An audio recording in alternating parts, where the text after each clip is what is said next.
السلام عليكم. فيديو النهارده تفريز السبانخ. النهارده ان شاء الله هفرز معاكم السبانخ، طريقتها سهله خالص. وطبعا موسم الشتاء يبقى ما نفوتش تفريز السبانخ علشان بيبقى طعمها حلو وفي نفس الوقت هي مفيده جدا طبعا ومليانه بالحديد. ما تنسيش بقى اللايك وتنوريني في القناه باشتراك وتفعلي الجرس على كلمه الكل. هنا جبت السبانخ، هبدا ان انا انضفها، ده اول حاجه بعملها خالص. والمفرش اللي هو بتاع السفرة دوت الصراحه تحفه، بحب افرشه كده على الرخامه وابدا ان انا انضف عليه كل الخضار اللي انا بعمله، وبعد كده بلمه وخلاص اكن مفيش حاجه حصلت. فزي ما انتم شايفين كده ببدا ان انا انضف السبانخ بتاعتي واخد الاوراق طبعا الخضراء النضيفه اهو كده بالشكل ده. وفي حاجه بقى مهمه جدا، مش عارفه خدتوا بالكم منها في اول واحده عملتها ولا لا، هعملها معاكم تاني. اللي هي باخد راس السبانخ، شايفين كده الجزء اللي فوق ده، الجزء اللي فوق ده انا مش برميه، دوت انا بحطه في السبانخ وبطبخه بيها، بيخلي السبانخ طعمها تحفه وبتبقى احلى كمان. يعني ما تعمليش الاوراق بس، لا خدي الراس بتاعت السبانخ كده، الجزء الابيض اللي فوق ده بيبقى طعمها حلو قوي. وطبعا طبخ السبانخ موجود على القناه، هسيبه لكم برده في صندوق الوصف وفي شاشه النهايه باذن الله.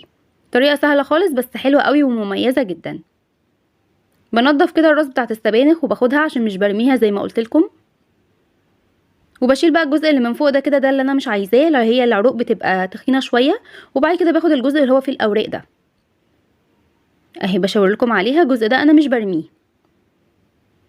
بقطعه وبطبخه مع السبانخ بالشكل ده كده. بشيل بقى طبعا اي ورقه يعني مخرمه، اي ورقه لونها اصفر، اي ورقه كده مش عاجباني بشيلها خالص وبستبعدها. عملت كده كل الكميه اللي معايا بنفس الطريقه. بوريلكم بقى الحته، بصوا شايفين الجزء ده كمان باخده كمان معايا اهو، الجزء اللي انا بوريه لكم ده اهو بالشكل ده كده. ببدا اخد الجزء اللي فوق ده وبطبخه زي ما اتفقنا مع بعض مع السبانخ.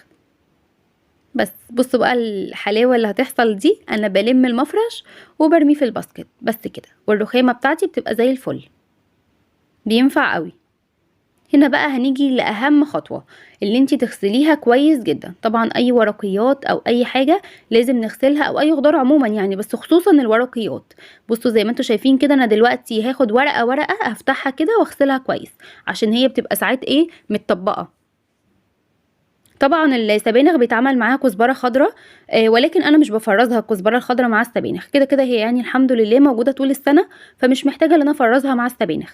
زي ما انتم شايفين كده، بصوا انا باخد ورقه ورقه، ببدا ان انا افتحها كده لو هي متنيه وانضفها كويس جدا تحت الميه الجاريه. الخطوه دي طبعا مهمه جدا، لان الاوراق دي بيبقى فيها طين، فيها حاجات. شايفين الورقه اللي انا استبعدتها دي، لقيت لونها مصفر كده وما عجبنيش فاستبعدتها. كده خلاص السبانخ بتاعتي بقت زي الفل. هحطها كده انقعها في الميه وشويه خل، مهم جدا خصوصا الورقيات تنقعيها في ميه وخل. كده خلاص السبانخ بتاعتي بقت جاهزه، ومش فاضل بس غير اللي انا اقطعها.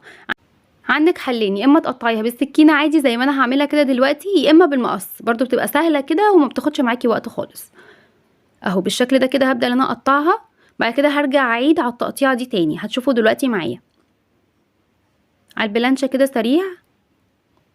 ومش شرط تقطعيها صغيره قوي، لان كده كده السبانخ اصلا لما بتيجي تتطبخ، بصوا انا لفيت ازاي البلانشه، وهبدا ان انا اقطعها بالطول تاني. زي ما قلت لكم مش شرط تبقى قطع صغيره قوي، لان السبانخ كده كده لما بتيجي تستوى بتهبط كده وحجمها بيقل، يعني لان هي ورقيات طبعا اهو بالشكل ده كده. وهسيبها في المصفى كده شويه، هي ما فيهاش ميه كتير ولا حاجه، بس هسيبها شويه في المصفى. ودي كده الراس بتاعت السبانخ اللي احنا نضفناها وقطعناها بالشكل ده، وطبعا غسلناها برده كويس جدا.